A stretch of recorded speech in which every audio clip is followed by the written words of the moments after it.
Hello there. Councilmember Chen, nice to meet you. Good to meet you, Meiling. Good to see you. Good morning, Councilmember Chen. I am Meiling, and we are a team of high school volunteers from the Little Master. Thank you for joining us today. This year marks the semi-quincentennial of the United States of America. In the past 250 years, the Chinese American community have experienced a multitude of hardships, such as the Chinese Exclusion Act of 1882. But we have also witnessed the growing civic engagement and representation of the Chinese American community in American society and politics today. Therefore, we would like to conduct a series of interviews with Chinese American elected officials across Washington state to tell your stories and to inspire more young people to participate in civic engagement. We're very honored to have invited you as one of our guest speakers. So let's begin. Thank you, Meiling. Thank you. It's wonderful that you initiate this conversation. It means a lot to our community and to the society that we had come together and work for our common good. Yeah, thank you so much.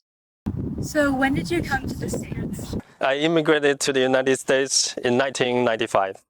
When I first came to the United States, I started working in a Chinese restaurant. My friend picked me up from the airport and took me straight from the airport to the back of the Chinese restaurant, hand me an apron and say, "Welcome to America. Now get to work." So I started working, prepping vegetable, cleaning. I learned how to cook, but very quickly I realized that that's not what I want to do for the rest of my life. So I went back to school, studied at the University of Iowa with my accounting programs there. Any interesting stories to share with us about your experience at the University of Iowa? While I was pursuing my accounting degrees at University of Iowa, I actually had 3 different part-time jobs. I was the school bus driver at University of Iowa. We have the camp bus that took people around town.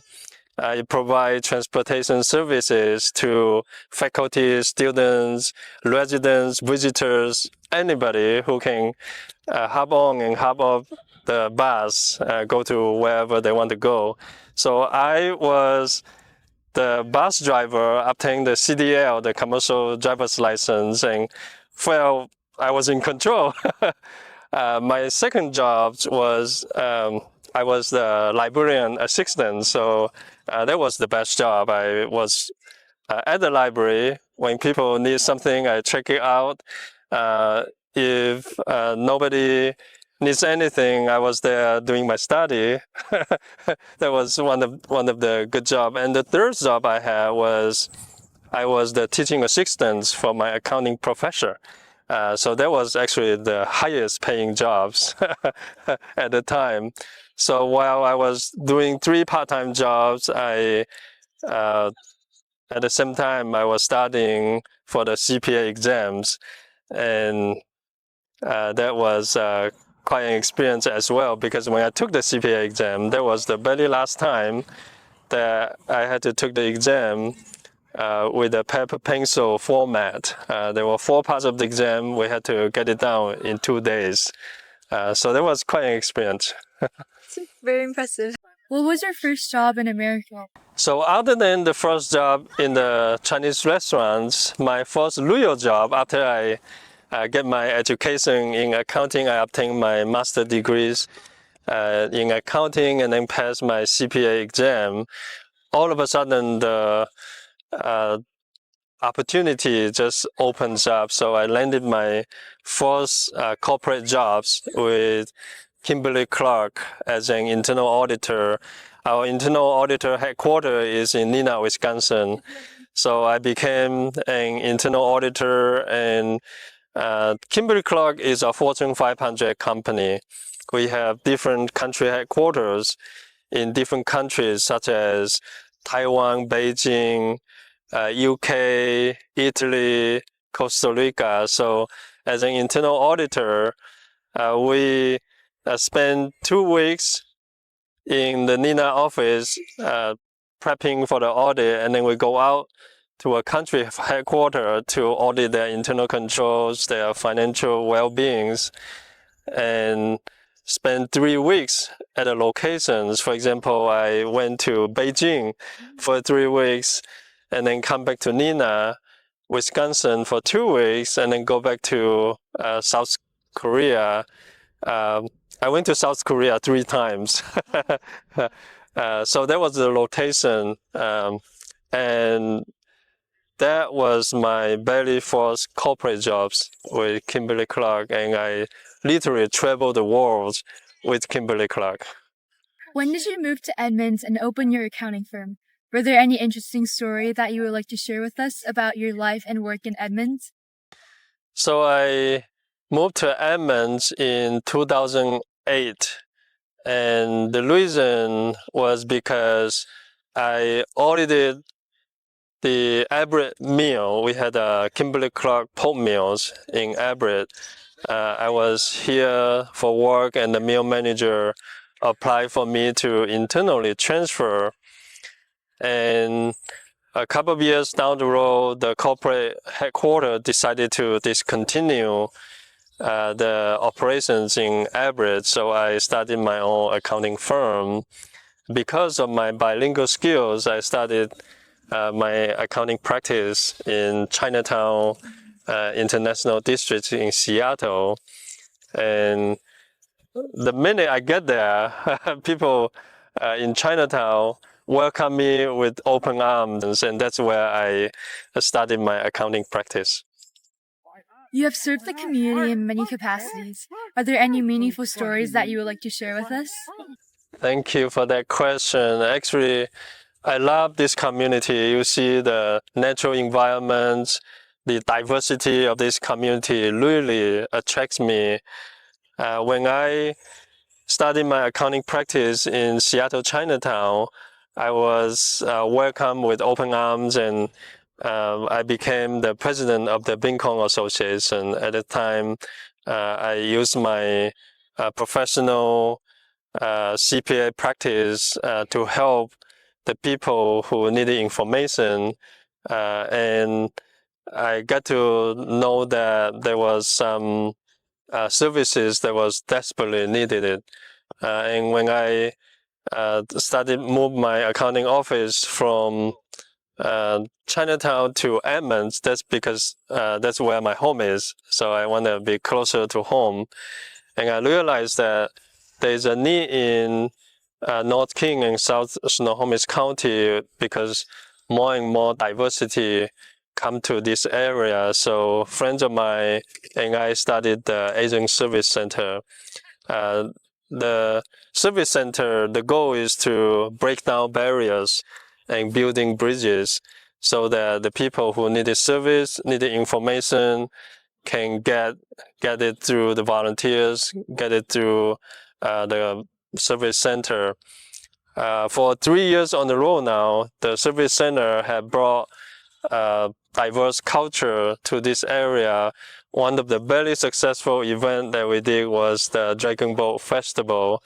It's held at the Senior Service Center right by the waterfront, right by the Edmonds Kingston Ferry in the area.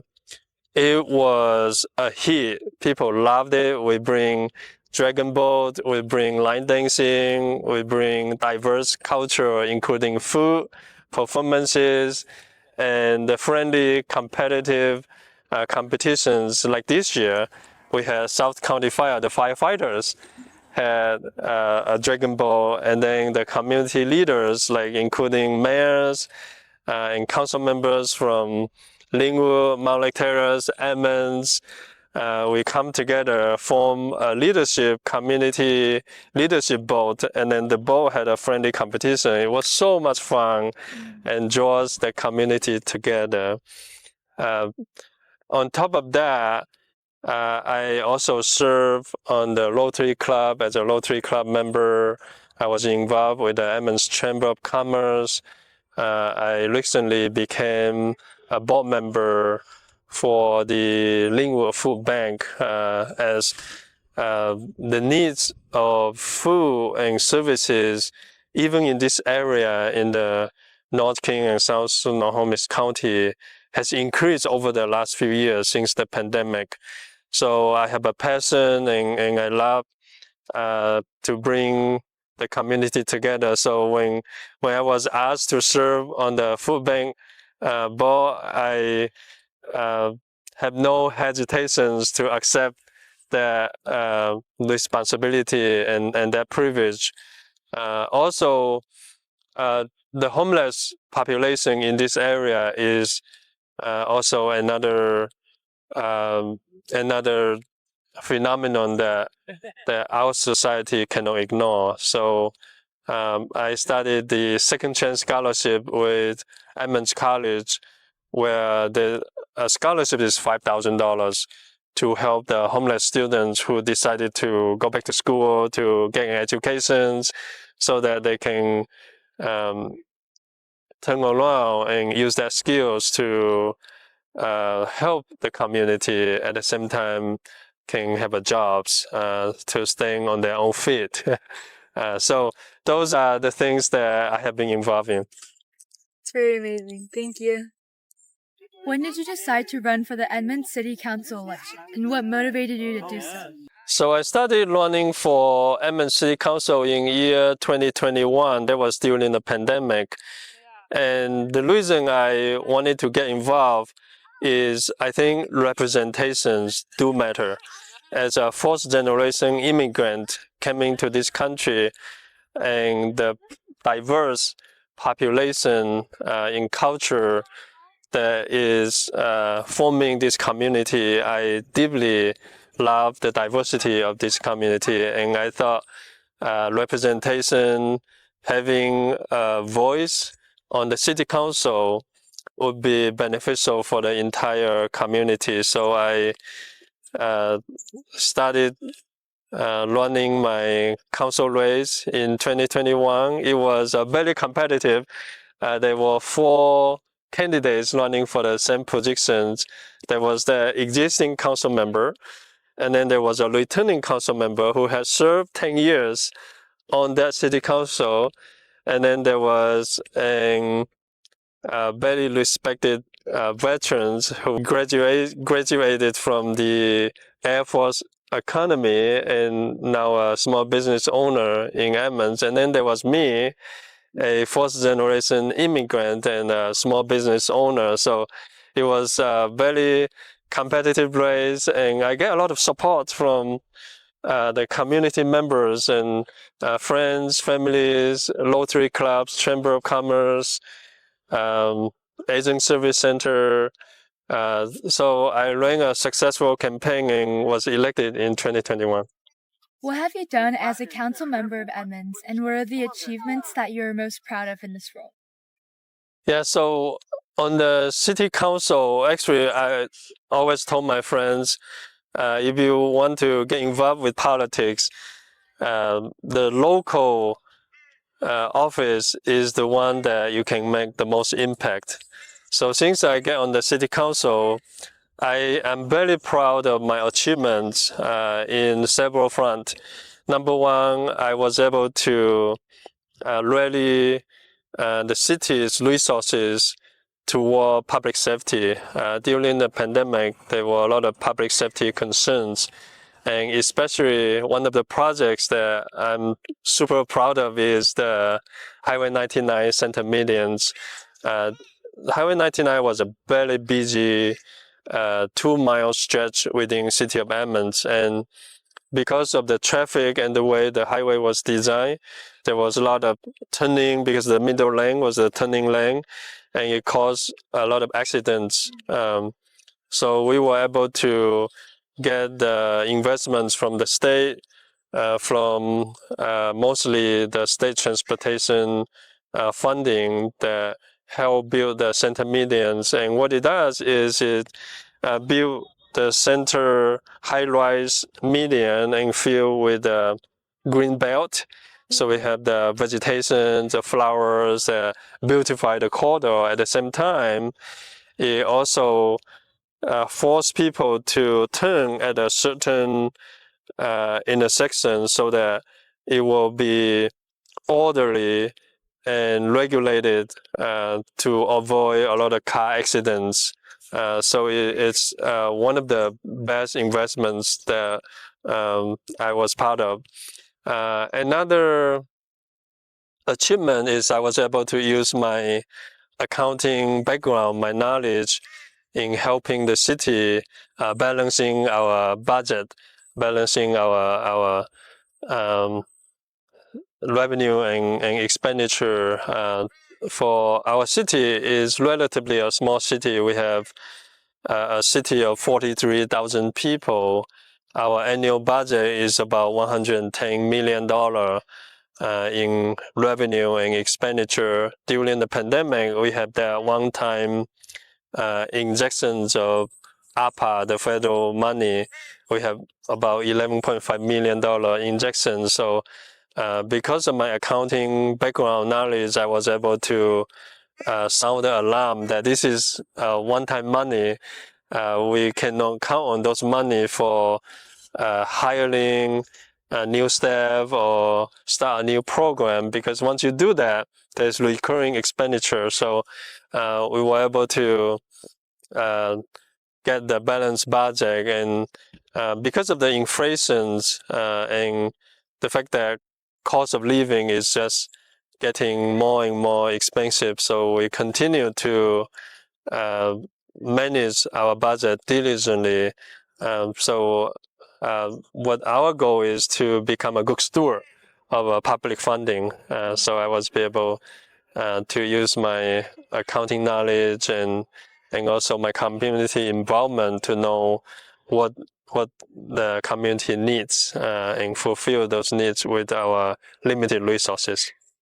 Are there any thoughts or reflections that you would like to share with us on the recent Washington State representative election? Definitely. Yeah, so I throw my name in the hat for the House of Representatives election in 2026.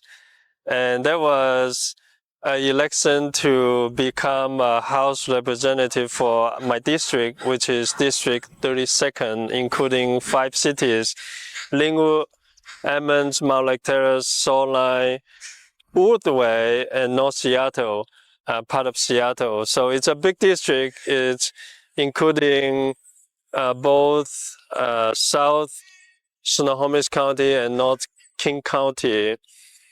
And I didn't make the primary. There were 6 candidates running for this seat.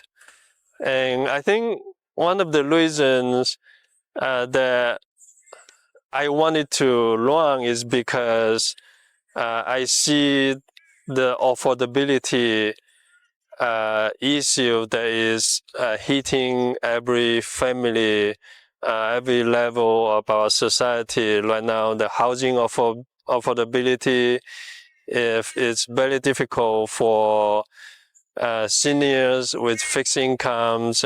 People are priced out of their own community. And at the state level, I think the state expenditure is out of control. The state budget has grown from $33 billion 10 years ago to now $80 billion.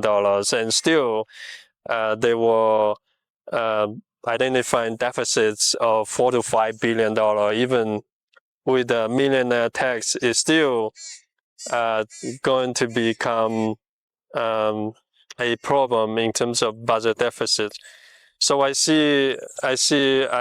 in a great positions to bring a voice and bring some fresh idea to Olympia to initiate tax reforms and call a voice to, slow down the expenditure and just try to improve people's life instead of just continuously start new programs and you have to constantly find new fundings for it. Even though I didn't make through the primary, I think my voice and my concerns resonates with people of 32nd districts, and will continue to raise our voice to be a voice for our districts, for our seniors in fixed income, for people who just started out, and just affordability in general. I think it's right now it's everybody's hurting. Yeah, so I want to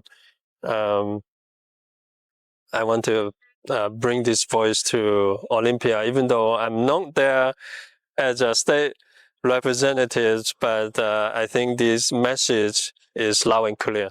Would you like to give any suggestions for young people about community service or civic engagement? Definitely, I think it's so important for young people to get involved, like exactly like what you are doing, interviewing, get to know the community, get to know the needs, and political involvement is not just some big ideology, it's people's real life. It's our community. So I understand that people are so busy with their daily life, with work, with family, with taking care of family members. Kids have different soccer games and different activities, but it's so important to know the political involvement, because local politics, city, county, making the decisions that impact our everyday life. For example, a utility tax increase decisions that our city council make, although I vote against it, our city council just vote to increase the utility tax from 10% to 20%, meaning if you spend $100 on water and sewer, then you have to pay $120 because $20 is the tax. So I vote against it, but it's just an example that local decisions will impact our everyday life, like the speed limit or the red light camera that we put in is impacting your driving behavior. So it's so important to get involved and to know the local needs. And exactly what you're doing here is a wonderful example. So I commend you for your efforts and for your involvement. And I'm hoping that more and more people can realize the importance. And when you receive the ballot, it's both your duty and also it's your rights as a citizens to cast your vote, to have your voice heard. Your vote is your voice.